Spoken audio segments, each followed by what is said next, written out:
Hello students, welcome to Kenny's Educare. In today's session of class 6 history, we will be reading and learning about lesson number 9.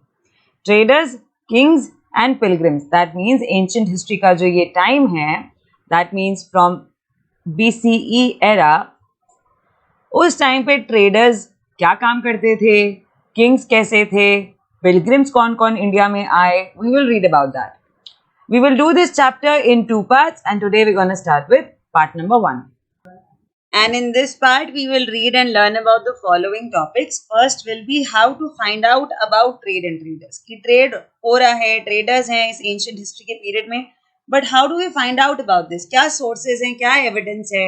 Trade हो रहा है तो कौन सी products में हो रहा है, किसका export, किसका import हो रहा है, कौन सी countries के बीच trade हो रहा है? We will read about this. After that, we will read about the new kingdoms along the coast. क्योंकि अगर trade हो रहा है then definitely कोई governing body होगी जिसके through trade हो रहा होगा. अगर आपकी country में कोई enter कर रहा है तो वो कौन से kings हैं जो rule कर रहे थे इस time of period में, okay? And अगर trade हो रहा है तो किस चीज में trade हो रहा है? तो major product जो इस ancient history के period में famous था that was silk, and hence we will read a story of Silk Route also. Silk Route बहुत सारी countries को link करता हुआ एक route था. We will read about that. And after that we will read the spread of Buddhism. Buddhism chapter पढ़ा था ना पहले. अब हम इस chapter में पढ़ेंगे कि Buddhism spread कैसे होगा, ठीक है? So starting off the chapter with how to find out about trade and traders. कैसे पता चलता है हमें trade and traders के बारे में? So we always know about history with the help of some source, right? किसी source के help से ही किसी भी historical concept के बारे में पता चल सकता है. आपको ट्रेड के बारे में पता करना है, ट्रेडर्स के बारे में पता करना है, चाहे किंग्स के बारे में, चाहे पिलग्रिम्स के बारे में. You always need a source, you always need some evidence and then you have to link all the evidence. सारे एविडेंस को लिंक करोगे, सारे सोर्स को लिंक करोगे, तब जाके you will understand the history behind everything, right? So you read about the northern black polished ware in chapter 8. मैंने आपको ऐसा ही एक वेयर दिखाया था चैप्टर 8 में. अगर भूल गए हो प्लीज इस चैप्टर के बाद या अभी ही पॉज करके चैप्टर 8 की वीडियो को पहले देखो, ठीक है? This fine pottery specially bowls and plates, these bowls and plates were found from several archaeological sites through the subcontinent throughout. Archaeologists जो हैं, historians जो हैं, जब when they were searching all these archaeological sites, जैसे हमने Indus valley civilisation की sites पढ़ी थी, राइट? उन साइट्स को जब ये ढूंढ रहे थे, उन साइट्स में जब अपनी रिसर्च कर रहे थे, they found various bowls and plates. ऐसे ही northern black polished ware और भी बहुत तरीके के ware के उन्हें bowls and plates मिले थे. Now how do you think it reached these places? ये अलग अलग जगह पर ये bowls plates पहुंच कैसे रहे हैं? कैसे पहुंचे होंगे? Simple, because of trade. In bowls का, इन plates का trade होता होगा और हर जगह ये sell and buy किए जाते होंगे. Simple. Traders may have carried them from places where they were made to sell them at another place. For example, अगर ये place number A है, यहाँ पर इनका production होता है, यहाँ पर इन्हीं wares का production होता है. A site is that place where the production of these ware happen. अब यहीं से traders क्या करते होंगे? सारा अपना material उठा के अलग अलग sites पे जाते होंगे. Site number B, site number C, site number D, अलग अलग जाके इसको sell करते होंगे. Simple. That is why all the places and mostly all the places in the archaeological sites, especially during the Indus Valley civilization, had these very similar polished ware. Okay, even in the Gangetic Plains, जब Gangetic Plains में civilization शुरू हुआ, तो यहाँ पे भी अलग-अलग जगह same form of ware पाया गया. And the sole reason was trade, क्योंकि trade एक activity थी, एक बहुत ही active occupation था. That is why the same material was found at various places. Okay, South India was famous for gold, spices, especially pepper and precious stones. जो southern Indian region है वो सबसे ज्यादा famous है. ये especially ये वाला जो belt है, this belt is very famous for its gold production, for its spices, और spices में भी सबसे ज्यादा pepper बहुत famous है South India का, ठीक है? और अपने प्रेशियस स्टोन्स के लिए south Indian reason is very famous and till now आज भी सबसे अच्छा गोल्ड इंडिया में, इंडिया की सबसे अच्छी स्पाइसेस, इंडिया में पाए जाने वाले सबसे अच्छे प्रेशियस स्टोन्स साउथ इंडिया में मिलते हैं.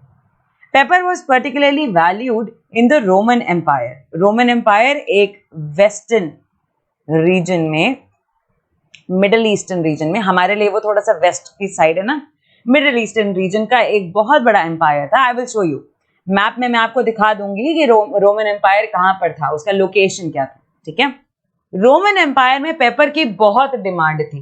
ठीक है, पेपर मतलब बेटा काली मिर्च। ठीक है, अपनी मम्मा को पापा को पूछना कि पेपर क्या होता है, okay, and go to the kitchen to look at कि पेपर कैसा दिखता है। गर्ल और a boy, everyone should know कि स्पाइसेस कौन सी कैसी दिखती हैं। Okay, alright. Pepper also very healthy for your lifestyle, इसलिए पेपर आपको पता होना चाहिए पेपर क्या होता है। ठीक है, so paper being the most famous spice belonging to the South Indian region was in great demand in Roman Empire, and it was so much particularly valued in Roman Empire that it was known as black gold.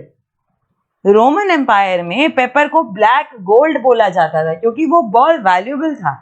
Roman empire को India से इतनी दूर से paper मंगवाना पड़ता था, but उसकी demand बहुत ज्यादा थी, और डिमांड थी इस वजह से उसकी प्राइसेस भी बहुत ज्यादा थी। Prices was also very high. India में तो पेपर बनता है इसलिए हमें इतना महंगा नहीं लगता, but Roman Empire where pepper is not produced and they have to import pepper all the way from India, costed them a lot. इतनी दूर से मंगवाने के लिए प्राइसेस भी तो बढ़ जाएंगे ना, and that is why it was known as black gold in the Roman Empire. चलो मैं पहले आपको दिखा देती हूँ रोमन एम्पायर कहाँ पे है, ताकि आपको इतनी दूर का डिस्टेंस समझ में आए। Children, this is the Roman empire, ये है रोमन एम्पायर। ठीक है, ये मेयर नॉस्ट्रिम दूसरी लैंग्वेज में लिखा हुआ है। This is actually the Mediterranean Sea. ये मेडिटेरेनियन सी है, और मेडिटेरेनियन सी के चारों ओर जितने भी नेशंस थे लगभग, वो सब रोमन एम्पायर का पार्ट थे, सब के सब रोमन एम्पायर का पार्ट थे। सो रोमन एम्पायर देख लिया, इसलिए ये आप समझ रहे हो इतने डिस्टेंस की वजह से इतना ज्यादा प्राइसेस महंगे थे पेपर के in the Roman Empire. So traders carry many of these goods to Rome in ships across the sea and by land in caravans. कैसे जाता होगा? एरोप्लेन का तो चॉइस ही नहीं, उस टाइम एरोप्लेन बना नहीं था। So people used to trade all these items in ships across the sea, और अगर लैंड से जाना है तो कैरावन्स की हेल्प से जाते थे। ठीक है, There must have been quite a lot of trade, as many Roman gold coins have been found in South India, and we know that there was a good trade connection between Rome and India. Why? Because South Indian region में बहुत सारे Roman coins पाए गए थे। Roman coins India में क्या कर रहे हैं? Very simple, trade, because we are selling them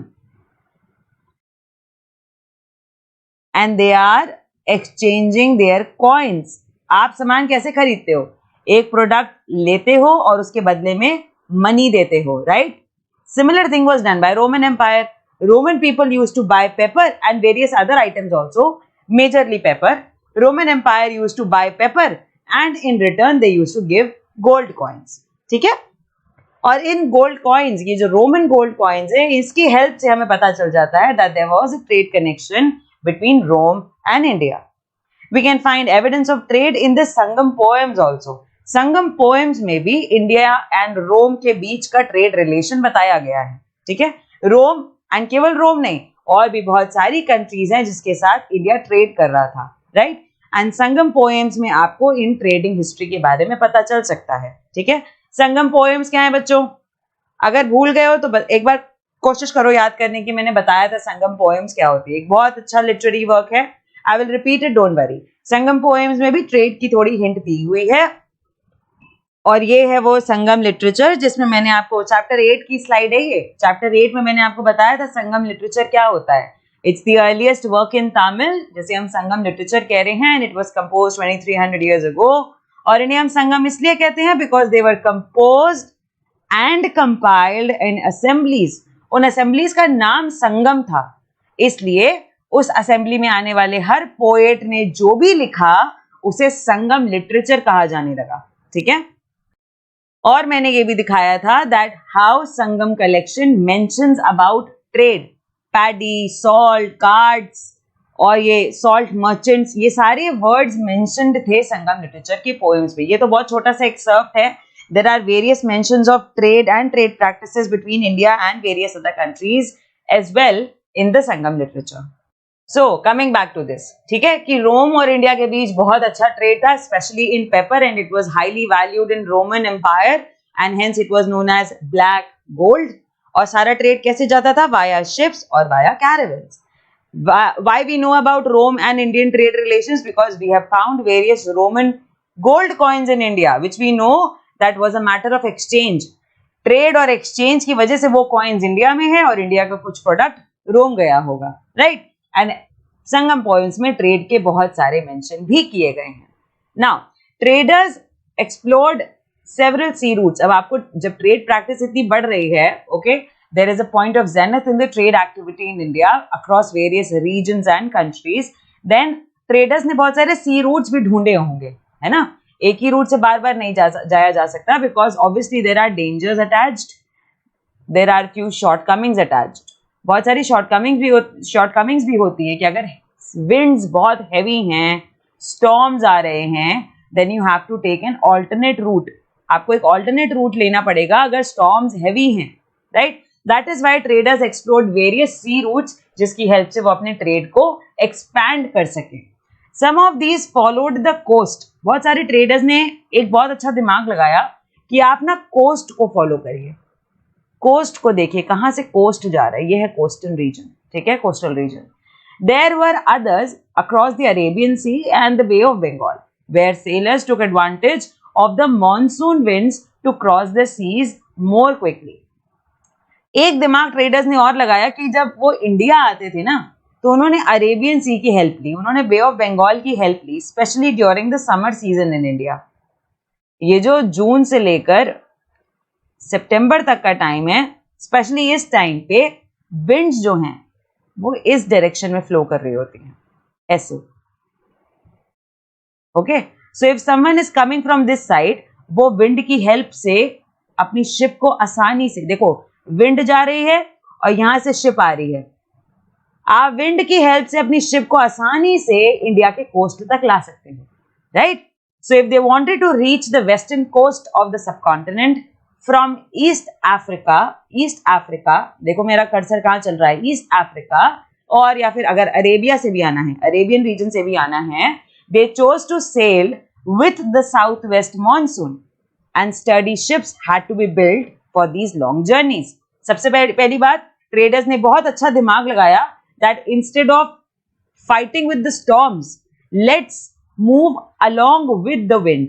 wind जहां फ्लो कर रही है उसके साथ अपनी शिप चला दो, अपने आप कोस्ट तक पहुंच जाओगे, right? Second thing, especially if you're coming from East Africa and Arabia, you will get a very good advantage of the monsoon winds. India में जब मॉनसून विंड्स आती हैं तब you can take the maximum advantage to sail your ship towards India.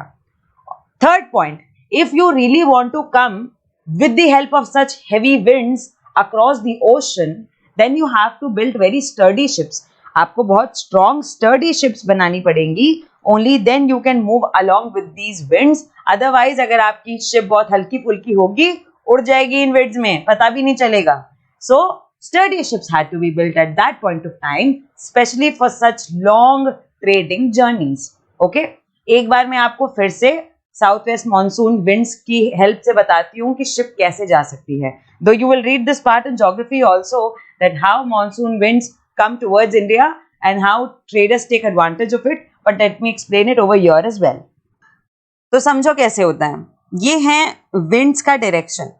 तो red are the winds coming towards India. जब monsoon आता है तो विंड्स इसी डायरेक्शन में इंडिया की तरफ आती हैं. विंड्स से ही रेनफॉल और ये सारी चीजें होती हैं, ठीक है? That's geography, we will understand that later. ये विंड्स ऐसे जा रही हैं इंडिया की तरफ, and if someone is coming through Africa और from through Arabian region, they can take, ये यहाँ से अगर इनकी शिप आ रही है, मेरे एरो को देखो, ये अगर इनकी शिप आ रही है ऐसे, and if the wind is going towards India, they can take help of this wind और उनकी बोट आसानी से इंडिया की तरफ चली जाएगी. Okay, for example if they want to go towards this Bengal Burma region, अगर बंगाल बर्मा रीजन जाना है तो यहां से आए अपनी शिप लेके, और इस विंड की हेल्प से you can sell easily. Storms को अवॉइड करते हुए you can sell with the help of wind along with the direction of the wind. Same thing if you want to go back. अगर वापस जाना है, you can take help from these returning winds. Monsoon winds आती हैं और monsoon winds वापस भी जाती हैं, ठीक है? So वो जब अब इंडिया की तरफ आ रही हैं, you can take help from it and you can sail to India, towards India. And if you want to go back to your country, you can take help from the returning winds.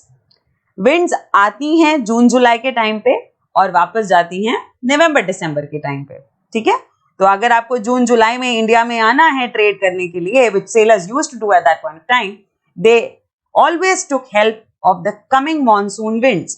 और जब उन्हें वापस जाना होता था जनवरी दिसंबर के time period में, they took help from the returning winds to go back to their countries.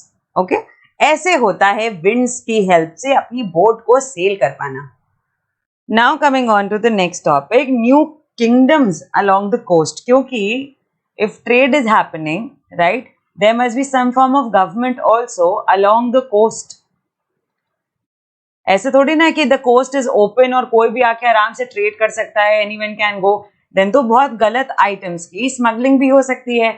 Any illegal activity can also happen, right? That is why it is very obvious and it is a mandatory thing as well that कोई ना कोई king, कोई ना कोई ruler, कोई ना कोई leader coast पे बैठा होगा, right? Southern half of the subcontinent is marked by a long coastline. आपने इंडिया का मैप देखा ही है, एक बहुत बड़ी कोस्टलाइन है हमारे पास. कोस्टलाइन का मतलब होता है समुद्र के पास वाली जमीन. Land near the coast, land near the sea is known as the coast. Southern half आपको पता है सबकॉन्टिनेंट का कि बहुत बड़ी कोस्ट लाइन है हमारे पास. We have a coast line of around 7500 kilometres. ये पूरा टोटल मिला के हमारे पास कम से कम 7500 किलोमीटर्स का कोस्ट लाइन है. And we have hills, plateaus and river valleys also in the southern half of the subcontinent. Kaveri is the most fertile. Kaveri river जो है वो सबसे fertile river है. Chiefs and kings who controlled the river valleys and the coasts became rich and powerful. जो kings coast को rule करते थे, जो kings valleys को rule करते थे, जो kings rivers को rule करते थे, they became very powerful, they became very rich. कैसे? Because trade is happening. And when trade is happening, trade will happen with the help of ships. Ships कहाँ आएंगी? कोस्ट पे रुकेंगी, रिवर्स पे रुकेंगी या valleys के पास से होके जाएंगी, correct? And when this will happen, they will have to pay a fees. कोई ना कोई फीस दोगे आप, किंग को कोई ना कोई गिफ्ट दोगे आप, and because of which the king will become rich. And because all the trade is happening on the coast of that kingdom, that king will become powerful also. Because a lot of international acclaimed people are coming to your coast. बहुत सारे बाहर के traders, famous people are coming to the coast of your kingdom because of which you will have great relations internationally. और इसकी वजह से you will also become powerful. Second reason, you are earning very much. When you are becoming rich, you are automatically becoming powerful, right? तो दो factors हो गए. Because a lot of trade is happening on your coast, the king becomes powerful. The king is earning so much because of the trade. That is why the king also became powerful. Sangam poems mention the Movinder. एक शब्द का इस्तेमाल किया गया संगम poems में, Movinder. ये Movinder क्या है? Movinder is a Tamil word meaning three chiefs used for the heads of three ruling families, the Cholas, the Cheras and the Pandyas, who became powerful in South India around 2300 years ago. 2300 साल पहले there were three major families थी, Cholas, Cheras and Pandyas. ये basically उनके surnames है. जैसे surname हो सकता है शर्मा, कुछ भी सरनेम हो सकता है ना, एग्जैक्टली वैसे इनके सरनेम्स थे, चोला, चेरा, पांड्या. ठीक है, ये सबसे फेमस, सबसे रिच, सबसे पावरफुल चीफ फैमिलीज थी साउथ इंडिया की, who majorly ruled the coastal areas. ये वो families थी who used to rule the coastal areas. South का major coastal region was under the control of these three chief families and hence they were collectively called as Movinder. इन तीनों को कुल मिला के Movinder बोला जाता था because they were the ones controlling the entire coastline of India. Movinder is a Tamil word meaning three chiefs and was used for the heads of 3 ruling families, the Chola, Chera, Pandya. नाम नहीं भूलना, Chola, Chera, Pandya, who became powerful in South India about 2300 years ago. Okay, तो ये हैं नए पर very powerful kingdoms near the coast, and each of these 3 chiefs had 2 centers of power. Cholas के भी 2 centers थे, Cheras के भी 2 centers थे, पांड्यास के भी 2 सेंटर्स थे. एक इनलैंड होता था और एक कोस्ट पे होता था.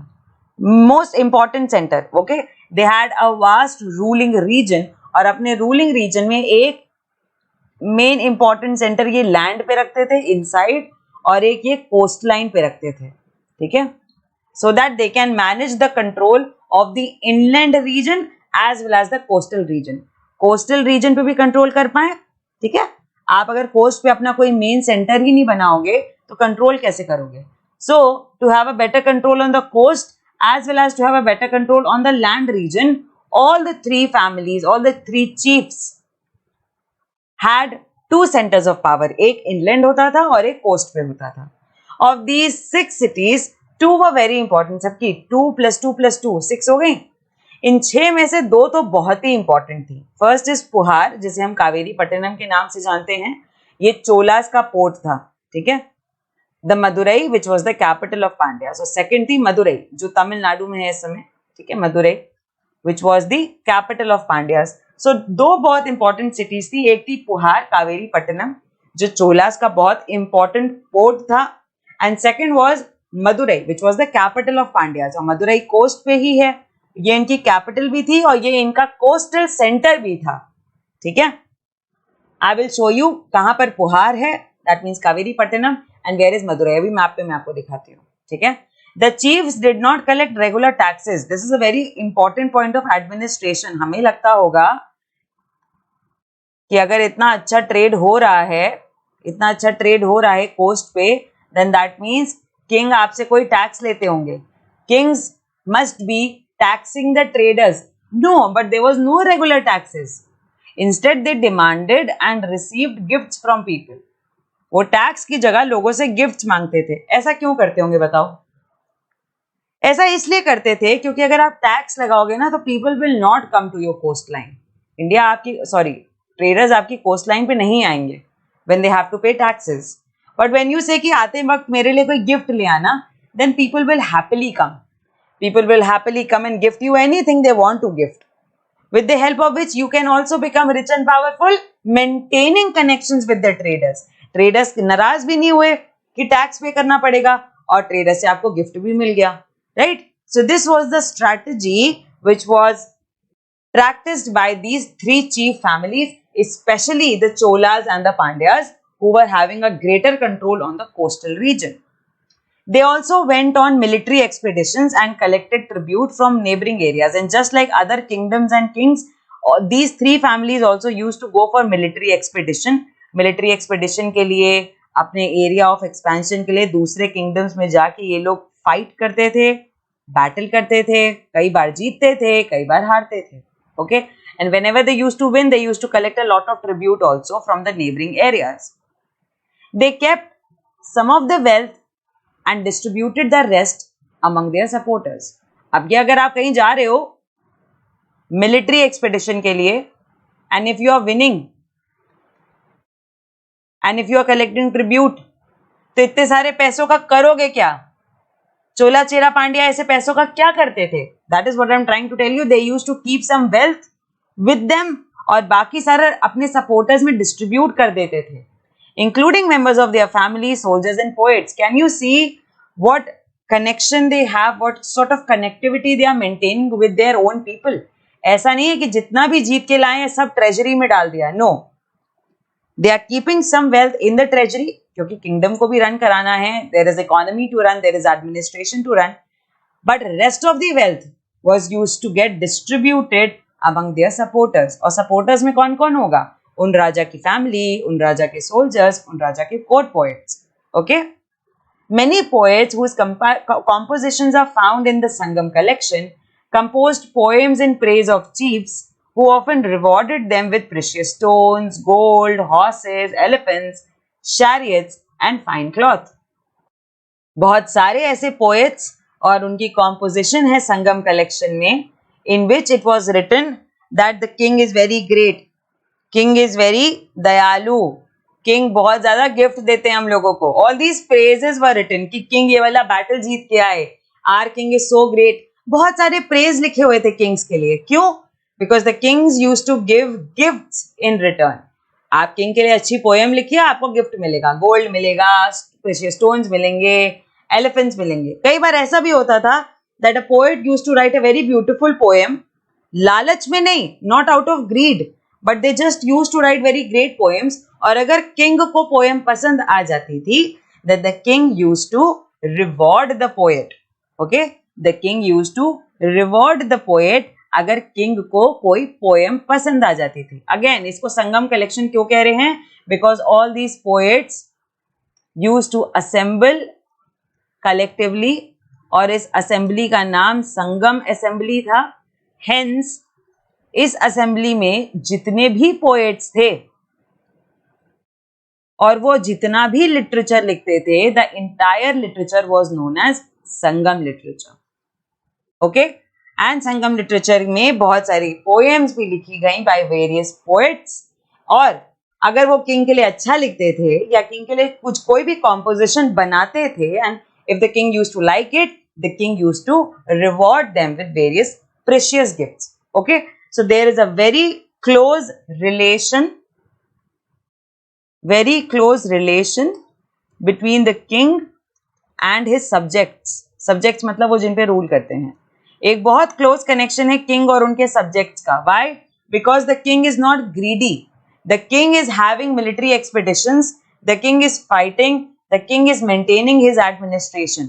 और जितना भी अगर ट्रिब्यूट वो जीतते हैं, he used to keep some of the wealth in the treasury and then he used to distribute the rest of the wealth among his supporters. जिसकी वजह से there is a great trust on the king. लोग अपने king को इसीलिए पसंद कर रहे थे. Especially Chola Chera Pandya. People were liking their kings under the administration and rule of Chola Chera Pandya because these kings of these kingdoms used to take a good care of their people as well. वो ये कहते थे कि हमारे लोगों की वजह से ही तो हम लोग इतने पैसे जीत के आए हैं. So let's distribute it among them also. अगर कोई पोएट बहुत अच्छा काम करता है तो उसको ऐसे ही 5 रुपए नहीं दे रहे हैं. They are giving them good rewards so that the poet can be motivated and encouraged to write more. Okay, to build up more good literature in the empire. और इस तरीके से चोला Chera Pandya became very prominent kingdoms of South Indian region during this period, during this era of history. ये कौन से era की बात कर रहे हैं? ये चोला चेरा पांड्या कौन से एरा को बिलोंग करते हैं? Sangam era. That means belonging to 6th century BCE. ये मैं यहाँ कॉर्नर में लिख रही हूँ, देखो 6th century BCE, 6th century BCE. These three kingdoms belong to this era. अच्छा, सबसे बड़ी बात ये दैट चोला चेरा पांड्यास जो हैं, they kept a very inconsistent rule.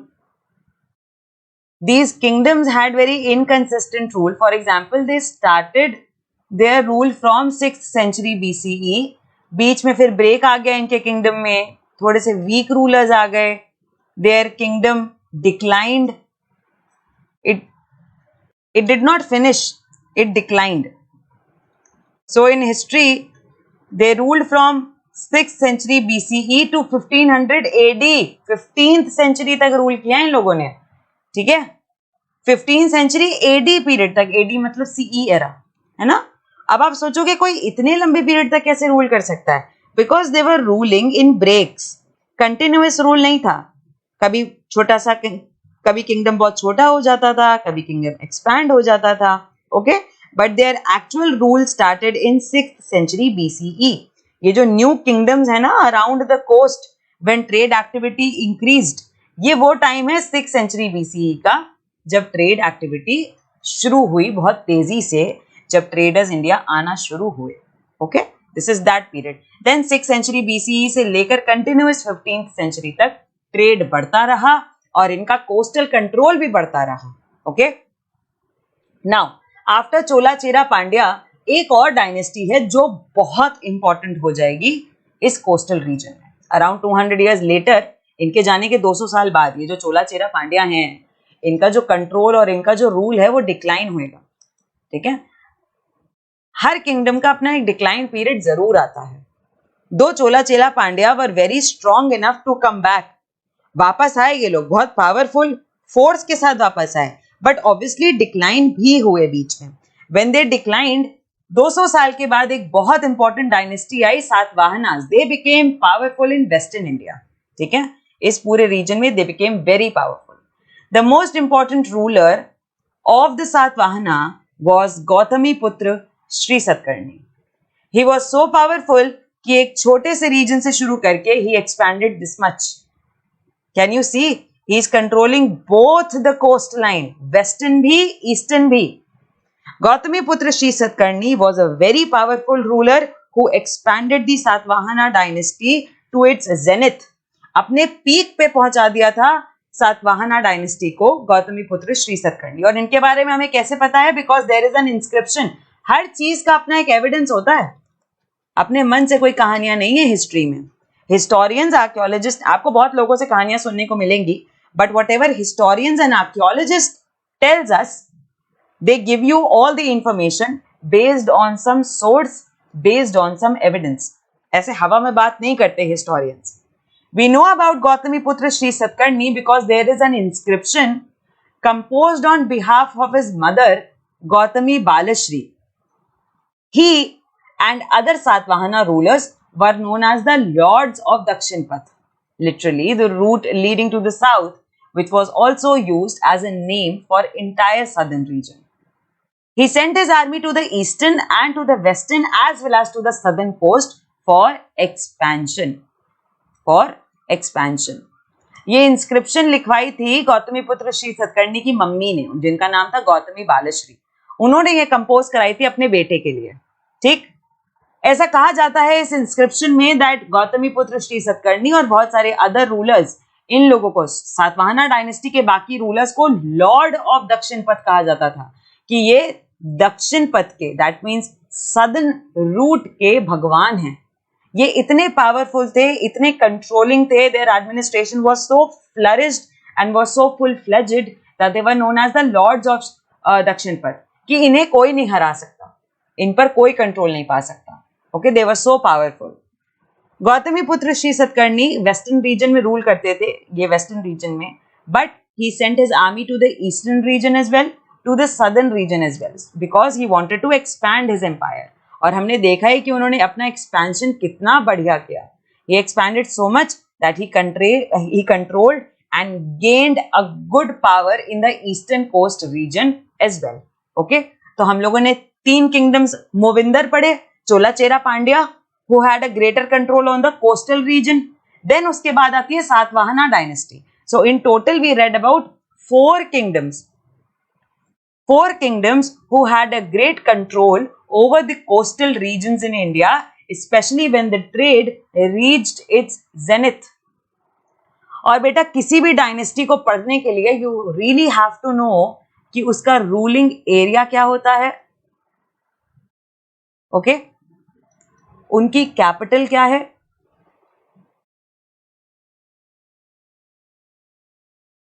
और उनका रेन पीरियड क्या है. रेन पीरियड का मतलब होता है रूलिंग पीरियड, कौन से ईयर से लेकर कौन से ईयर तक रूल किया. किसी भी डायनेस्टी को पढ़ने के लिए मैं ये नहीं कह रही हूँ रट्टा मारो, बट यू शुड नो कि उनका रूलिंग एरिया क्या था, उनका कैपिटल क्या था, और उनका रेन पीरियड क्या था. ठीक है, उन्होंने कब से लेकर कब तक रूल किया.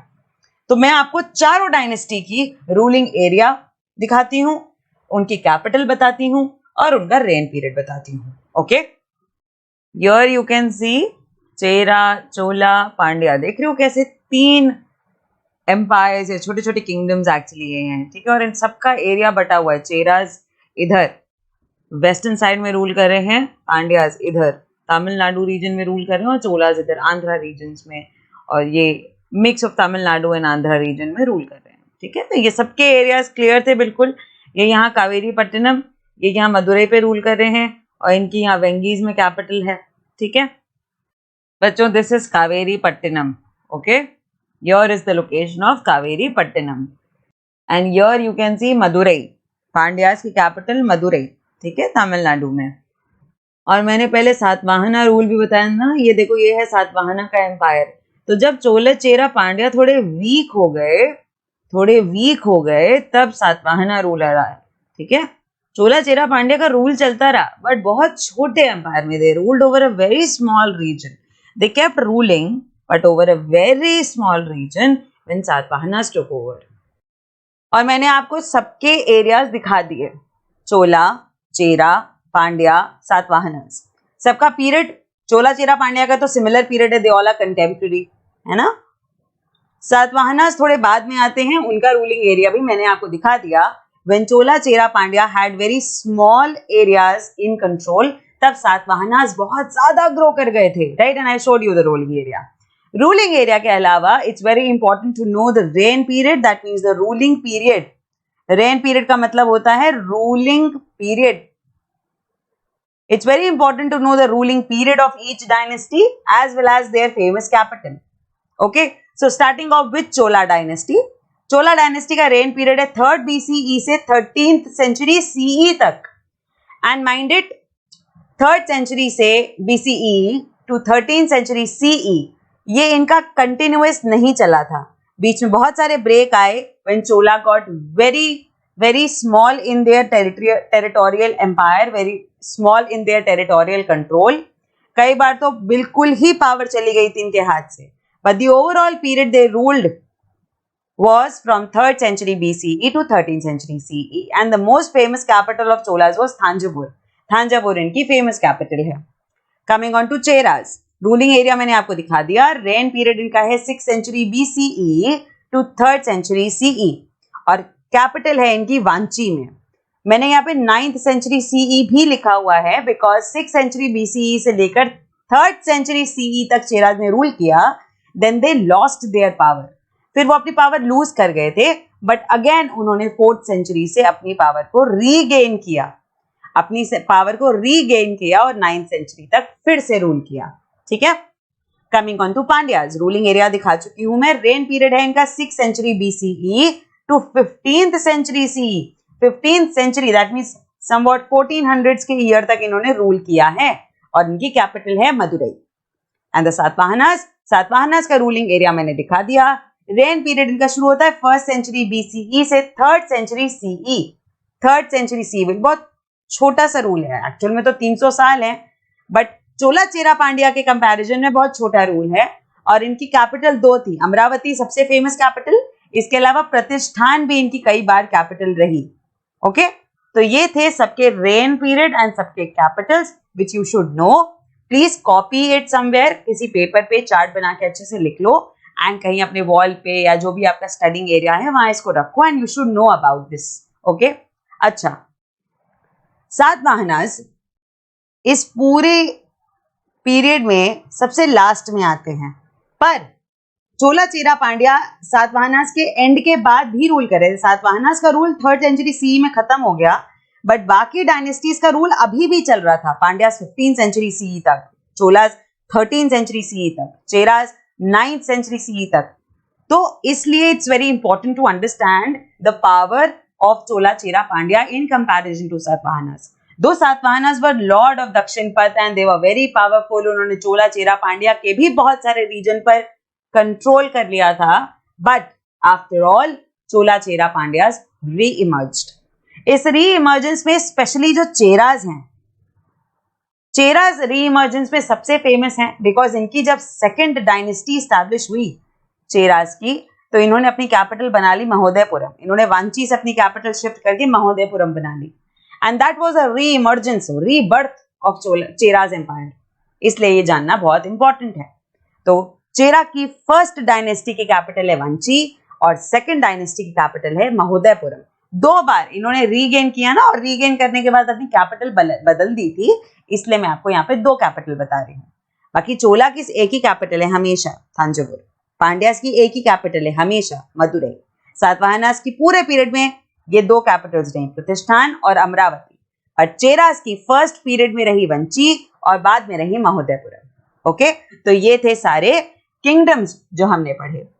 और अब इन famous very powerful kingdoms of south India को देखने के बाद let's come back to this trade story. ठीक है, ट्रेडर्स के बारे में पढ़ रहे थे that how trade channels were made, how they explored various sea routes, how Roman Empire was connected to India, how we got to know that Roman Empire was connected to India because of the coins, because of various evidence, because of the trade routes, because of various inscriptions as well. Okay, अब एक और trade item की बात करते हैं which was of great significance and that was silk.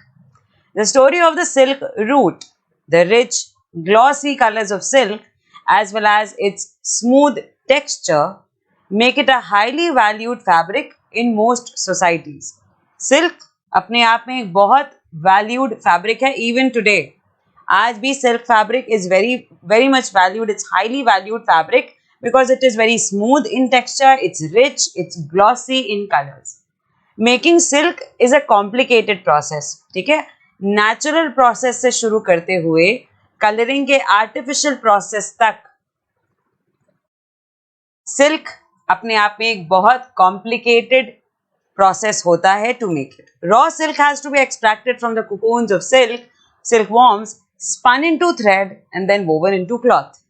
Techniques of making silk were first invented in China around 7,000 years ago.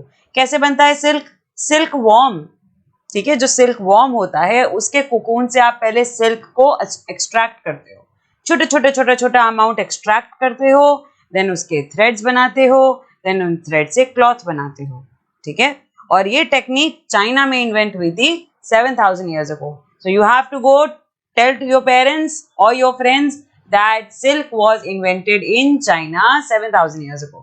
Okay, while the methods remained a closely guarded secret for thousands of years, some people from China who went to distant lands on foot, horseback, and on camels carried silk with them. The path they followed came to be known as the Silk Route. अच्छा, ये silk बनता कैसे था? The process was kept a secret. बहुत सालों तक इस process को सीक्रेट रखा गया कि किसी कंट्री को पता नहीं चलना चाहिए that how the silk is produced. Only we should know so that we can only sell this silk fabric. ठीक है, हमें फायदा होगा, we will earn a lot of profit only when we know the process, और किसी को पता ही नहीं होगा, right? But what happened was, जो ट्रेडर्स थे चाइना के, they used to go on barefoot या हॉर्स पे बैठ के या कैमल पे बैठ के जाते थे और अपने साथ सिल्क ले जाते थे to sell it. Okay, for the trade purposes they used to carry silk with them. और वो जिन कंट्री से होते हुए जाते थे, फॉर एग्जाम्पल अगर चाइना यहाँ पे है, if this is China point number A and if they go through country number B, country number C, इस पूरे रूट को सिल्क रूट बोला जाने लगा because the traders who are going through this route carried silk with them. They went from one route, carried silk with them to sell it in different countries. Hence, that particular route came to be known as the Silk Route. Sometimes Chinese rulers sent gifts of silk to rulers in Iran and West Asia. कभी कभी ऐसा भी होता था that जब traders जा रहे हैं, मान लो traders जा रहे हैं चाइना से, ये चाइना है, ट्रेडर्स यहाँ से होते हुए ईरान, वेस्ट एशिया और बहुत सारी कंट्रीज में जा रहे हैं, तो चाइनीज रूलर्स ईरान के रूलर के लिए या वेस्ट एशिया के रूलर्स के लिए गिफ्ट भेजते थे कि भाई आप जा रहे हो, रास्ते में गिफ्ट देते हुए जाना। ठीक है, that you are going, so whenever you will reach Iran, please hand over some gift of silk to the ruler of Iran और to the ruler of various other countries in West Asia. Okay, and from there the knowledge of silk spread further west. और यहाँ से ये जो Iran वाला portion है, ये जो वेस्ट एशियन रीजन है ना, जब यहाँ गिफ्ट के तौर पे सिल्क पहुंचा, तब से ये सिल्क का आइडिया और डिमांड वेस्टर्न कंट्रीज में भी चला गया। Western countries, Roman Empire and far west, वहां तक भी सिल्क की डिमांड और सिल्क का आइडिया पता चल गया। That silk is also a very significant, very glossy textured fabric which we can wear and it is highly valued in the Asian countries. West countries को ये पता चल गया, Western countries को ये पता चल गया that silk is a very valued item in the Asian countries. तो उन्होंने भी डिमांड करना शुरू कर दिया. Okay? About 2000 years ago, wearing silk became the fashion among the rulers and rich people in Rome. और आपको रोम का तो पता ही है. रोम को हर लग्जूरियस आइटम बहुत पसंद होता है. इंडिया का पेपर पसंद था, चाइना का सिल्क पसंद आ गया. It was very expensive as it had to be brought all the way from China along dangerous roads through mountains and deserts. और आप खुद सोचो, मैंने अभी आपको रोमन एम्पायर दिखाया था. चाइना से रोम जाना, चाइना से ऑल द वे रोम जाना, इतना बड़ा डिस्टेंस ट्रैवल करना पड़ता है आपको. दैट इज वाई इस पूरे डिस्टेंस में ट्रांसपोर्टेशन कॉस्ट बहुत हाई हो जाती थी. And hence the silk was very expensive specially for the Roman people. और इसीलिए केवल रिच रोमन पीपल इसे पहन पाते थे because it was very expensive, क्योंकि चाइना से लेके आना है पूरे रोम तक इसको. Right? Okay. People living along the route often demanded payments for allowing traders to pass through. अब एक बहुत बड़ा हर्डल भी था ट्रेडर्स के लिए. Traders when going from China towards the western countries, बीच में और भी बहुत सारी कंट्रीज को पास करना पड़ता था. Correct? So when they used to pass various countries और various route channels, बहुत सारे लोग जो उन चैनल्स में, उन कंट्रीज में रहते थे, they used to demand payments. और अभी मैं आपको बताऊंगी कि आगे एक इंडियन एम्पायर भी था, एक इंडियन डायनेस्टी थी जो इसी सिल्क रूट का बहुत इंपॉर्टेंट पार्ट थी. And that empire also use to ask for payments जब भी कोई ट्रेडर यहां से पास होते हुए जाता था. ठीक है? अब मैं आपको पहले सिल्क रूट दिखा देती हूँ, है ना, ताकि आपको आसानी हो जाए ये समझने में that how many countries use to pass through the route. तो यहाँ पे देखो, दिस इज चाइना. ये चाइना दिख रहा है, ये चाइना है. चाइना से होते हुए ये पूरा रेड लाइन, ये पूरा red line is the silk route. ये देखो ऐसे, ये यहाँ से अफगानिस्तान, फरगना, बैक्ट्रिया, ये यहाँ पे हमारा कुशान एम्पायर. ये वो एम्पायर है, ये वो इंडियन एम्पायर है जिसकी मैं बात कर रही थी. ये कुशान एम्पायर भी बीच में आता है, पर्शियन एम्पायर बीच में आता है. ठीक है? वो होते हुए रोमन एम्पायर की तरफ ये चेन जा रही है. ठीक है? ये ढेर सारे ऐसे छोटे छोटे एम्पायर थे, कुछ बहुत बड़े भी. For example Kushan empire, Roman empire, ये बहुत बड़े एम्पायर्स हैं. बीच में और भी बहुत सारी छोटी डायनेस्टीज भी इसी रूट पर सिचुएटेड थी. So whenever traders used to pass through these empires and countries, kings used to ask for gifts, kings used to ask for tribute. कभी कभी चाइना के रूलर्स खुद ही गिफ्ट भेज देते थे, कभी कभी they used to ask for payments and taxes. And this is how the culture of silk route propagated. Look at the map which shows the Silk Route and its branches. और branches भी हैं, देखो branches भी हैं. जैसे यहाँ से ये रूट जा रहा था, ये इधर तिब्बत की तरफ भी कट गया, है ना. अगर ये पर्शियन रूट से जा रहा था तो ये इधर नॉर्थ की तरफ भी चला गया. तो ब्रांचेस भी हैं. दैट मीन्स कुछ ट्रेडर्स आगे बढ़ गए होंगे और कुछ ट्रेडर्स ने ये वाला रूट पकड़ लिया होगा, इसलिए उसकी ब्रांचेस हैं. Some kings tried to control large portion of the route. कुछ किंग्स ने कोशिश करी कि we should control the larger portion of the route, क्योंकि आपका जितना उस रूट पे कंट्रोल होगा उतना पेमेंट यू विल रिसीव, उतने गिफ्ट्स यू विल रिसीव, उतने amount of traders will come and go through your country boundaries. है ना? ये सिल्क रूट क्या है बच्चों? ये एक ऐसा रूट है जिससे ट्रेडर्स होते हुए जा रहे हैं, है ना. Country number A, country number B, country number C, country number D, इस रूट को फॉलो कर रहे हैं ट्रेडर्स और इसी को सिल्क रूट का नाम दे दिया गया. सिल्क रूट इसलिए बोला गया because traders are going through this route while carrying and trading in silk in these countries. This was because they could benefit from taxes. क्यों empires को ज्यादा कंट्रोल रखना था सिल्क रूट के ऊपर? Because they could benefit themselves from the taxes, from the tributes, from the gifts that were brought by traders traveling along the route. Okay? In return उन्हें क्या मिलता था? They often protected the traders who passed through their kingdoms from attacks by robbers. अच्छा, अब मान लो अगर traders Kushan empire होते हुए जा रहे हैं और कुशान्स ने टैक्स मांगा और ट्रेडर्स ने टैक्स दे दिया. अब ट्रेडर्स टैक्स क्यों दे रहे हैं? ये बहुत बड़ा क्वेश्चन है. क्यों दे रहा हूं मैं आपको टैक्स, और अगर मैं आपको टैक्स दे रहा हूं तो बदले में आप हमें क्या दोगे? तो राजा कहते थे, if you will pay me tax, if you will give me gifts, if you will give me tributes, I will protect you through out my kingdom from any robber. कोई रॉबर आपसे रॉबरी नहीं कर पाएगा, कोई चोरी डकैती नहीं होगी आपके प्रोडक्ट की थ्रू आउट माई किंगडम। ठीक है, ये गारंटी देता था king in exchange of gifts, tribute and taxes.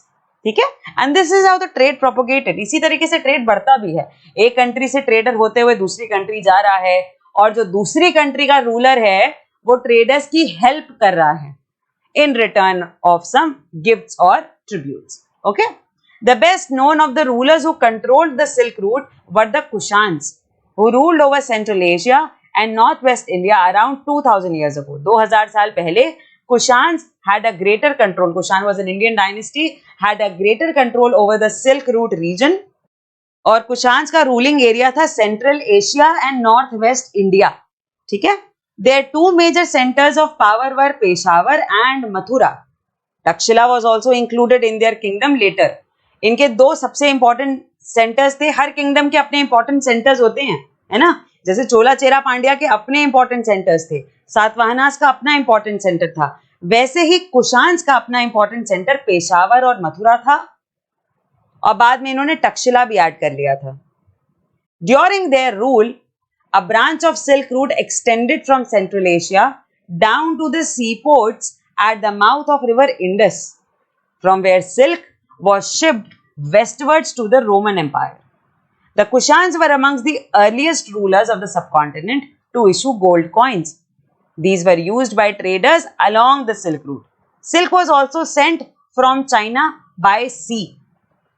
मैंने क्या बताया यहाँ पे, जो सिल्क रूट जा रहा है ना सेंट्रल एशिया से होते हुए, ये देखो एक मिनट रुको, जो ये सिल्क रूट जा रहा है सेंट्रल एशिया से होते हुए, इसकी एक ब्रांच यहाँ देखो इंडस की तरफ कट रही है। एक ब्रांच, ये इंडस रिवर है, ठीक है, ये यहाँ से इंडस रिवर आ रही है, और ये एक ब्रांच ट्रेड की सिल्क रूट की यहाँ से कट के इंडिया की तरफ आ रही है। करेक्ट, इस रूट का एडवांटेज लिया कुशान्स ने, ठीक है, क्योंकि ये इंडस की तरफ आ रही थी, एंड देन यहीं से रोमन एम्पायर की तरफ सिल्क को शिप किया गया। ओके, कुशान एम्पायर इंपॉर्टेंट इसलिए भी है because they were very active in the trade and hence issued gold coins, and in fact ये इंडिया के अर्लीस्ट रूलर्स हैं इंडियन सबकॉन्टिनेंट के, जिन्होंने गोल्ड कॉइन्स इशू करे। ठीक है, इन्हीं गोल्ड कॉइन्स को ट्रेडर्स ने यूज किया सिल्क रूट में। जहां जहां सिल्क सेल करना था वहां सेल किया, जहां बाय करना था वहां गोल्ड कॉइन्स की एक्सचेंज में बाय किया। ठीक है, अच्छा, सिल्क वाया लैंड तो जा रहा है, सिल्क वाया सी भी जाता था। चाइना केवल लैंड से नहीं भेज रहा था सिल्क को, वाया सी भी भेज रहा था। That means ships were also involved in it, and that is why various ports were also involved in the trade activity of silk from China to various other countries and empire. ठीक है, what do you think would have been the advantage and problems in transporting silk by sea? अब silk सी के through भेज तो रहे हैं, but problem क्या हो सकती है और फायदे क्या हैं? You have to tell advantages as well as disadvantages. मैंने यहाँ पे दो पॉइंट्स मेंशन कर दिए हैं। If you get some more points in your mind, please write them down. Advantage ये है that the sea route for silk was a shorter route. जमीन से जाने में टाइम लगता है ज्यादा. Via sea it's smaller to cover. Okay, that is why it was a shorter route. And rulers could not demand taxes also. Land पे तो इतने सारे empires से you have to pass and you have to pay taxes, gifts and tribute and all that, right? You have to take permissions from various rulers of different region. कई बार तो लड़ाई भी हो जाती थी, कई बार ट्रेडर को जाने नहीं दिया जाता था, बहुत ज्यादा टैक्स मांगा जाता था, right? The rulers could not demand tax अगर आप सी रूट से जा रहे हैं तो। बट कुछ प्रॉब्लम्स भी हैं। अगर आप सी रूट से जा रहे हैं तो आप पे अटैक हो सकता है पायरेट्स का। जैसे लैंड पे रॉबर्स हैं, वैसे ही सी रूट पे पायरेट्स हैं, and they can attack you and no one will be able to save you और your product and consignment. Second, कभी कभी वेदर बहुत ज्यादा रफ हो जाता है सी पे। The heavy storms, the weather conditions are very uncertain, इसलिए आपको पता नहीं होता that when the weather can change and the sea route can lead to a great disaster. That is why most of the traders preferred going via the land route than sea route. ठीक है, पुराने जमाने में they preferred land route specially for silk. बाद में तो sea route बहुत develop हुआ, various explorations were done, various sea routes were found, बहुत सारी आर्मी को सी पे ही खड़ा कर दिया गया so that pirates can not come over. Okay, but still land route was more favorable and it was more preferred by the traders than the sea route, especially for the silk transportation. और silk transportation में हमने पढ़ा कि silk route क्या था, उसकी branches कैसे अलग अलग countries से होती हुई जाती थी, how Rome was very fond of the silk and how they used to order the silk even after it was very expensive. Okay, while the traders passed through various countries to export and trade the silk, they had to pay heavy taxes and gifts also. In between this track, there was an empire, a small dynasty which further expanded to an empire, Kushan Empire. They had two very important centers, Peshawar and Mathura, but later Takshila was also included in their empire. Okay, and then we saw how Kushans issued gold coins, especially for this silk transportation and trade activity. And then we saw that how silk was not only transported by land but also by sea. Now, traders के बारे में पढ़ा, trade routes के बारे में पढ़ा, kings, kingdoms, चोला चेरा पांड्या, सातवाहनास, इनके बारे में पढ़ा. During this period BCE century से शुरू करते हुए हम लोग AD एरा तक आ गए, सातवाहनास तक आ गए. सातवाहनास का रूल बताया था ना, 3rd century AD तक है, 3rd century ADC, whatever you call it, है ना. और फिर चोला चेरा पांड्या एक्चुअल में तो उनका ब्रेक के साथ कुछ 12th सेंचुरी तक भी एक्टिव रूल चला है, करेक्ट. तो इतने किंगडम्स एंड किंग्स को देखते हुए ट्रेड रूट्स देखे हम लोगों ने. इसी पीरियड में बच्चों, इसी पीरियड में रिलीजन एक बहुत बड़ा एस्पेक्ट है विच वाज आल्सो स्प्रेडिंग. ठीक है, and it is a concept, it is a world wide concept कि कभी भी ट्रेड होता है ना और ट्रेडर्स जगह जगह जाते हैं, किंगडम्स फ्लरिश होते हैं, kingdoms get flourished. Exactly at this peak, there is a concept of religion which also spreads. Trade के साथ religion भी spread होता है, because if a trader belonging to one place is going to another place, he is not only going for trade, he is going with his ideas, with his beliefs, with his perspectives of religion. उसका अपना रहने का एक तरीका है, अपने एक idea हैं, अपने कुछ बिलीव्स हैं. He is taking that also from one place to another. तो जब वो दूसरी जगह जाकर लोगों से बातें करेगा तो वो अपने रिलीजन के बारे में भी तो लोगों को बताएगा ना, correct. And this is how the religion also started spreading, not only from Indian subcontinent but towards the other countries as well. The most famous Kushan ruler was Kanishk. अभी उन्होंने कुशान एम्पायर के बारे में पढ़ा ना, who had a greater control over the silk route and issued gold coins also. सबसे greatest of all ruler जो Kushan dynasty के थे वो थे Kanishka, who ruled around 1900 years ago. 1900 साल पहले, 2000 साल पहले उन्होंने रूल किया इंडिया पे, ठीक है, इंडियन सबकॉन्टिनेंट के कुछ पार्ट पे. He organized a Buddhist council and this was the 4th Buddhist Council where scholars met and discussed important matters. अब पहले तो ये समझो कि बुद्धिस्ट काउंसिल होती क्या है, ठीक है. देखो बच्चों, बुद्धिस्ट काउंसिल एक्चुअल में एक form of assembly of people था, assembly of people who believed in Buddha. जो भी बुद्ध में बिलीव करते थे उनकी एक असेंबली होती थी, and then they used to discuss and revise the rules, regulations, virtues and teachings given by Buddha. Buddha ने जो भी टीचिंग्स दी थी, जो भी virtues, values लोगों को सिखाई, उसका रिविजन किया जाता था, उसका डिस्कशन किया जाता था. अगर कोई गलती निकलती थी तो उसे सॉल्व किया जाता था. अगर कोई प्रॉब्लम, किसी को कोई कंफ्यूजन है, उसे सॉल्व किया जाता था. ठीक है, ये होती थी बुद्धिस्ट काउंसिल. और ऐसी 3 बुद्धिस्ट काउंसिल ऑलरेडी हो चुकी थी. 3 Buddhist councils have already been held till now. और वो 3 Buddhist council किसने कराई, कहाँ कराई, ये आप ढूंढोगे, मैं आपको बताऊंगी इस चैप्टर के बाद, इस पार्ट के बाद. बट आप भी ढूंढ के रखो कि वो 3 Buddhist council कहाँ हुई थी. ठीक है, फोर्थ बुद्धिस्ट काउंसिल कनिष्क ने कराई थी और इस बुद्धिस्ट काउंसिल में बहुत सारे स्कॉलर्स आए और इंपॉर्टेंट मैटर्स का डिस्कशन हुआ. ठीक है. अश्वघोष court poet of Kanishka. Kanishka के कोर्ट पोएट थे जिन्होंने बुद्ध के लिए बायोग्राफी भी लिखी थी. बुद्ध की बायोग्राफी लिखी थी अश्वघोष ने. अश्वघोष कौन है? पोएट हैं. कहाँ के पोएट है? कनिष्क के कोर्ट के पोएट हैं. अश्वघोष who composed a biography of Buddha, the Buddha Charita, lived in his court. Okay? अश्वघोष जो कि एक पोएट हैं, उन्होंने बुद्ध के लिए बायोग्राफी लिखी और उस बायोग्राफी का नाम रखा Buddha चरिता. अश्वघोष and other Buddhist scholars now began writing in Sanskrit. बहुत ही कंटेंशियस बात है ये, क्योंकि बुद्धिस्ट प्रैक्टिसेस या बुद्धिस्ट टीचिंग्स हमेशा प्राकृत में लिखी गई. बुद्ध ने खुद एक ऑर्डिनरी लैंग्वेज का यूज किया था and that was Prakrit. Right. Earlier chapters में भी मैंने आपको बताया था जब हम लोगों ने बुद्धिज्म जैनिज्म पढ़ा था, that Buddha used a very normal basic language used by ordinary people, that was Prakrit, so that a lot of people can understand. But now the times have changed. Era बदल गया, पीरियड बदल गया, society has changed, there is a great transformation among the Indian subcontinent and people.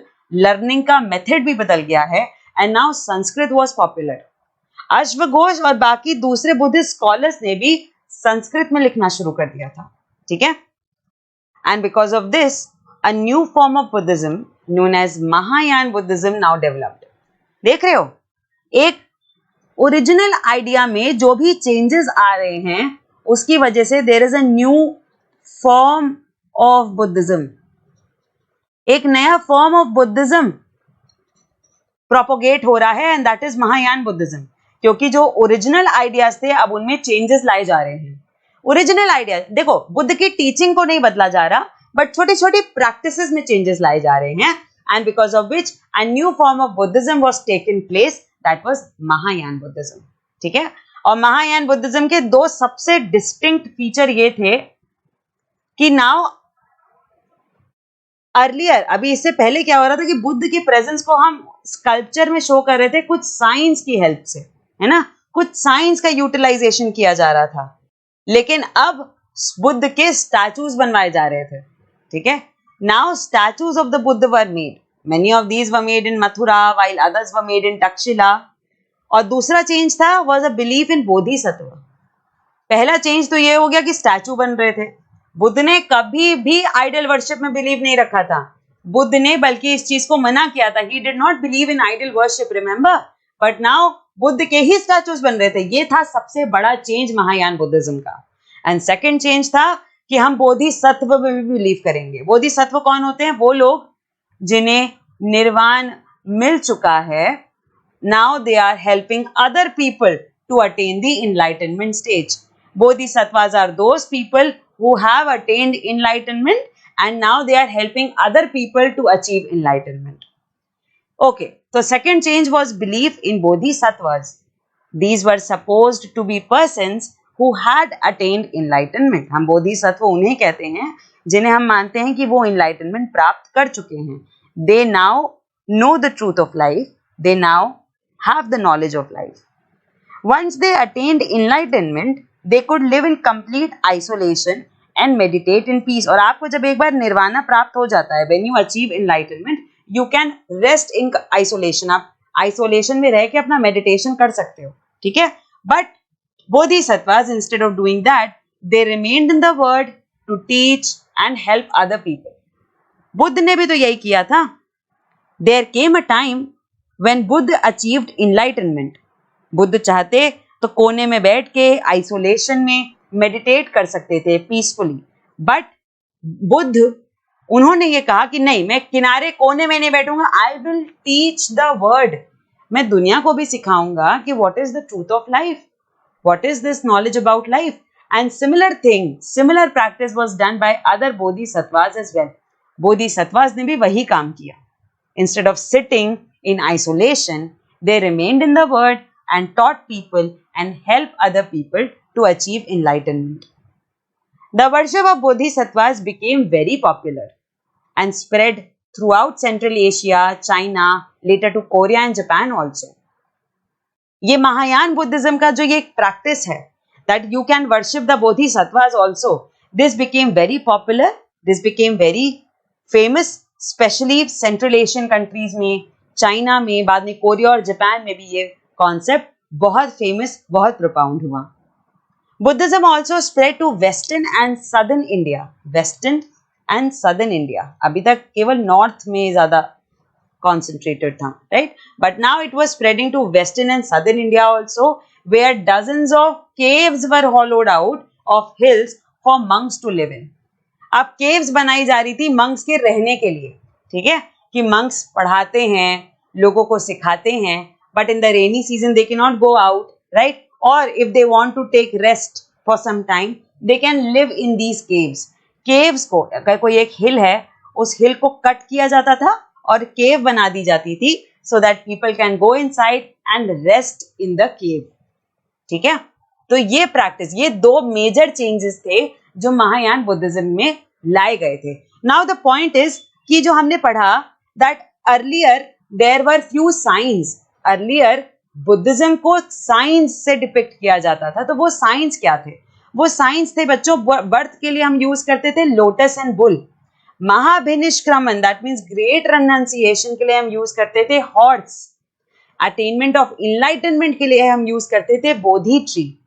First sermon के लिए हमने use किया था धर्म चक्र. परिनिर्वाण के लिए हमने यूज किया था स्तूप. पर अब इन प्रैक्टिसेस को रोक कर नई प्रैक्टिसेस लाई गई थी और वो था बुद्ध के स्टैचू की पूजा करना, बोधिसत्वास की पूजा करना. ठीक है? अर्लियर प्रैक्टिस ये थी कि हम बुद्ध को उनके स्टैचू नहीं बनाते थे. अर्लियर प्रैक्टिस बुद्धिज्म की ये थी कि हम कोई स्टैचू नहीं बनाते थे, बट बुद्ध को कुछ सिंबल से डिपिक्ट करते थे. ठीक है? जैसे कि अगर आपको बताना है कि बुद्ध का बर्थ हुआ तो आप लोटस बना दोगे या बुल बना दोगे. अगर आपको ये बताना है कि बुद्ध अपना घर छोड़कर चले गए मेडिटेशन करने के लिए, तो you will show it with the help of a horse, क्योंकि वो घोड़े पे बैठ के गए थे. Correct? If you want to show that Buddha was enlightened, you can show Bodhi tree because he sat under a Bodhi tree, under a peepal tree to achieve the enlightenment. Bodhi tree के नीचे बैठ के उन्होंने मेडिटेशन किया था when he achieved enlightenment. So Bodhi tree, people tree was used to show the symbol of nirvana. और अगर आपको ये शो करना है कि बुद्ध ने अपना फर्स्ट सरमन कहाँ दिया, तो आप वो धर्म चक्र से शो करते थे, because that was the turning point in Buddha's life.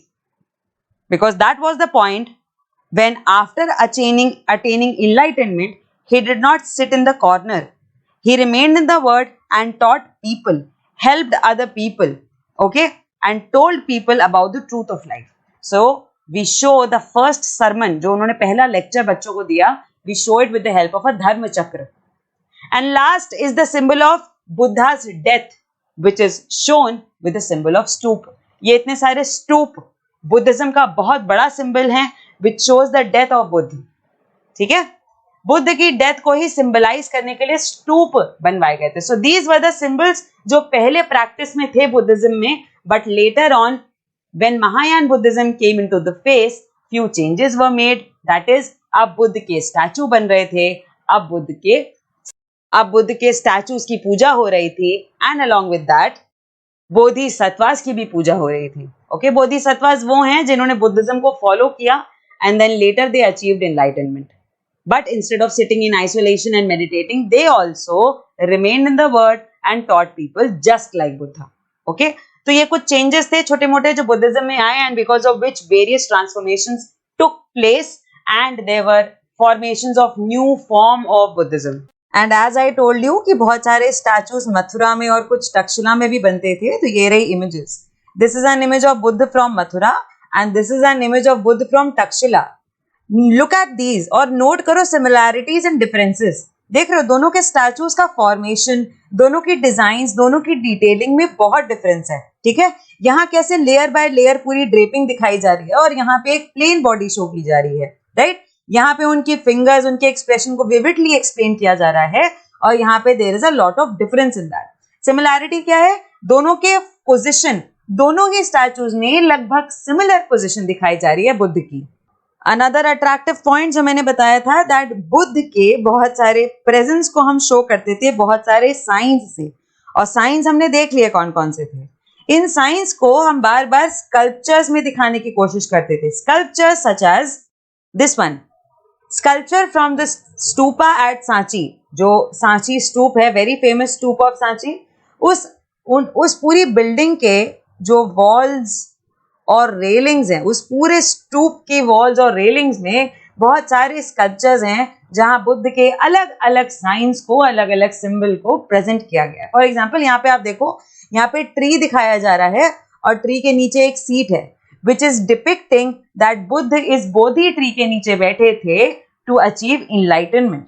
Sculptors carved this to indicate. Look at the tree and the empty seat below it. Here, look at my arrow. Look at my arrow.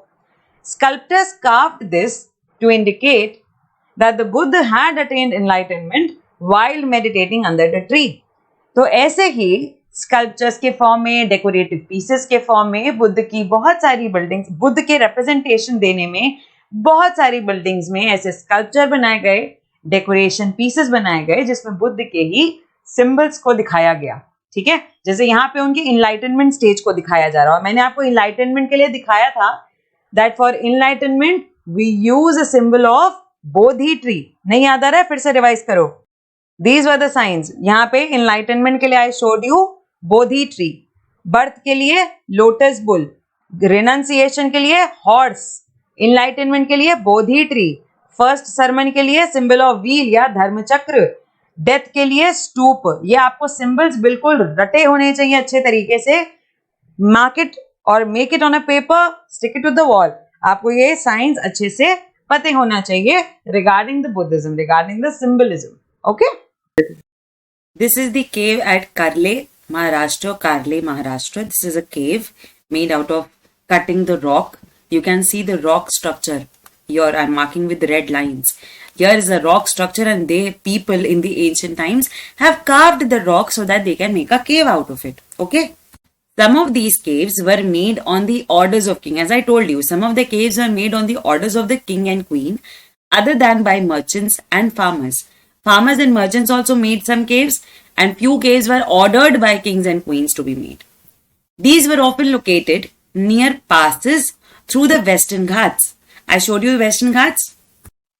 So these are the Western Ghats. Okay, this entire mountain range on the western border of Indian peninsula. Why we call it peninsula? The southern part of India is like this, right? The Deccan part is like this. As you can see here also, it's like this. So any piece of land which is surrounded by water on three sides, one side, two side, three side, is a peninsula. And on the western part of the peninsula, that means west. Here is west. This is east. Right? So on the western part of the peninsula, we have this range of mountains known as the Ghats, the Western Ghats. And for your better understanding, we have divided these Ghats into Northern Western Ghats, Central Western Ghats, Nilgiri Mountains, and the Southern Western Ghats. You don't have to get into this. These are the Ghats known as the Western Ghats. This is the mountain range on the western part of the Indian borders. Okay. So coming back, these were often located near passes through the Western Ghats so that people who pass through that area can live inside the cave, can rest inside it, or can take a break inside the cave. Sometimes people also used it for meditation. Roads connecting prosperous ports on the coast with cities in the Deccan ran through these passes. So what I mean here is, for example, if this is the Western Ghats coast, this is the coast. Coast means the land near the sea. And if here is the coast, a port will also be there because ships kahan khadi hongi? Port pe. Correct? So if this is the port and this is the city, now you need to connect these two. And you will connect it through a road. And these roads connecting the ports with cities in the Deccan ran through these passes. There were passes, correct? There were passes on the Western Ghats, and these roads which connected the port to the city ran through these passes. Okay. Traders probably halted in these cave monasteries during their travels. And if here is a pass, और passes में ही caves बनी हुई हैं, right? So if trader is coming from port to the city or going from city to the port, he can rest in these caves. He can rest in these caves. Buddhism also spread south eastwards. South is this, south, and east is this. So south eastwards. Buddhism also spread south eastwards to Sri Lanka, Myanmar, Thailand, and other parts of Southeast Asia, including Indonesia. So Buddhism spread not only in India, but also various other countries in the south eastwards, for example, Sri Lanka, Myanmar, Thailand, and Indonesia. I will show you these countries on the world map. Okay, let's just read the last statement here. The older form of Buddhism, known as the Theravada Buddhism, was more popular in these areas. And I told you that Buddhism got distinctions and branches. बहुत सारे forms of Buddhism आ गए थे. Because after the nirvana of Buddha, after the nirvana of God, Lord Buddha, Gautam Buddha, there were various alteration in the teachings of Buddha. Alterations in teachings of Buddha. Few followed some other teaching, some followed the other teachings. And it is very normal that after the nirvana of Buddha, and this is very normal that after the nirvana of Buddha, there will be some alterations in the teachings because various forms will take place in every religion. Every religion will evolve over time, as Hinduism also evolved over time. Buddhism also evolved. But the older form of Buddhism, which was there at the time of Gautam Buddha, was practiced more in these areas such as Sri Lanka, Myanmar, Thailand, and it was known as Theravada Buddhism. Okay? This is your country, India. Okay? And towards its east side, not the west side, east side is Myanmar. Eastern side. Here is Myanmar. Okay? India. In between you have Bangladesh also. Here you have Myanmar. Talking about Sri Lanka, if you move towards south of India, you will see Sri Lanka over here. Okay? This is Sri Lanka. So we saw Sri Lanka, Bangladesh and Myanmar, the location of these three. Now we'll see the location of Thailand. This is Thailand, very close to Myanmar. Myanmar, Thailand. Okay, I'll just zoom in for you. Thailand. Okay. Now we'll see Indonesia. It is also very close. Not that close, but a little close. Moving more towards the south, this is Indonesia. All the islands. This is Indonesia. Okay. This is Brunei. This green portion is Brunei. Brunei is another country. This is Indonesia. All these are Indonesia. All the islands. Alright. So Indonesia, Thailand, Myanmar, Sri Lanka. Coming on to the Buddhist councils. Spread of Buddhism में मैंने आपसे पूछा था that when I told you that Kanishk was responsible and Kanishk held a Buddhist council, है ना, एक चौथी council उन्होंने रखी थी Kanishk ने belonging to the Kushan dynasty. उस time I asked you that what were the 3 other councils जो उससे पहले हो रखी थी, right? I told you to find out. अगर आपको मिल गया है well and good, मेरे से tally कर लेना है whether the answers are matching or not. और जो लोग नहीं ढूंढ पाए हैं, it's okay, answers are here. मैंने आपको बताया था बुद्धिस्ट काउंसिल क्या होती है. बुद्धिज्म को फॉलो करने वाले लोग और उन्हें पेट्रनेज देने वाले kings generally Buddhist councils organise करते थे so that people who belong to the religion of Buddhism or those who want to follow or those who follow, सब लोग मिलके एक assembly करेंगे and then they will have discussions over various topics, over various rules and regulations, and then they can decide over various point of contentions. बहुत सारे doubts अपने clear कर सकते हैं और आपस में बुद्धिज्म से रिलेटेड बहुत सारी बातचीत कर सकते हैं. इसी बातचीत के बीच ही बुद्धिज्म से रिलेटेड बहुत सारे टेक्स्ट, लिटरेचर भी इवॉल्व होता है. इन्हीं बुद्धिस्ट काउंसिल्स में बहुत सारी बुद्धिज्म पर बेस्ड बुक्स भी लिखी गई. बहुत सारे बुद्ध की बनाई हुई टीचिंग्स को कंपाइल भी किया गया. Compilation happened during these councils. Okay, so it's very necessary to know तो जो टॉप 4 काउंसिल थी बुद्धिज्म की वो कहाँ हुई. So the first council was organized in Rajgriha in the year 483 BCE by King Ajatashatru. Ajatashatru belonging to Haryanka dynasty.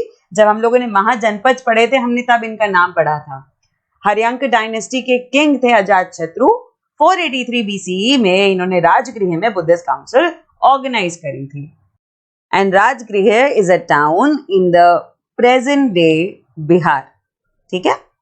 Coming on to the second council. Second council happened in Vaishali, year 383 BCE by King Kal Ashok. ये काल अशोक हैं, अशोक नहीं. काल Ashok belonging to the Shishunaga dynasty. Shishunaga dynasty के एक king थे काल Ashok and he organized the second Buddhist council in Vaishali in the year 383 BCE. Vaishali again is a township in Bihar. Present day Bihar का एक district है वैशाली. ठीक है. Coming on to the third Buddhist council, very important council, organized in Patliputra in the year 250 BCE by the most famous, most valorous kings of ancient history, King Ashoka, belonging to the Maurya dynasty. Okay, Maurya dynasty के King Ashok ने 250 BCE में पाटलिपुत्र में third Buddhist council organise करी थी. Pataliputra Patna, present day Patna, again in the state of Bihar.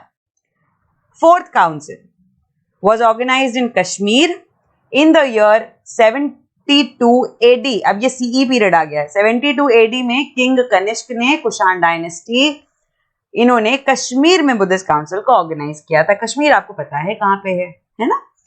Kanishka belonging to Kushan dynasty organized the fourth Buddhist council in the year 72 AD in Kashmir.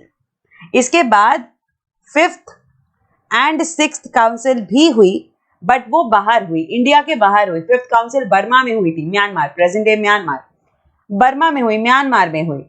Sixth council भी India के बाहर हुई, इसलिए हम उसके बारे में आपको नहीं बता रहे हैं. I am only telling you about those Buddhist councils which belong to the ancient history period. Ancient history के पीरियड में जो काउंसिल्स हुई मैं केवल आपको उनके बारे में बता रही हूं क्योंकि फिफ्थ काउंसिल 1800s में जाके हुई थी. एंड 1800s एक मॉडर्न हिस्ट्री का टाइम पीरियड है, एंशिएंट हिस्ट्री का टाइम पीरियड नहीं है ना. सो फोर्थ काउंसिल तक इंपॉर्टेंट था आपके लिए एंशिएंट हिस्ट्री में जाना. And this is what I have told you. All right, so with this we have come to the end of part number 1 of this chapter. Thank you. Revise well. We will see you in the next part.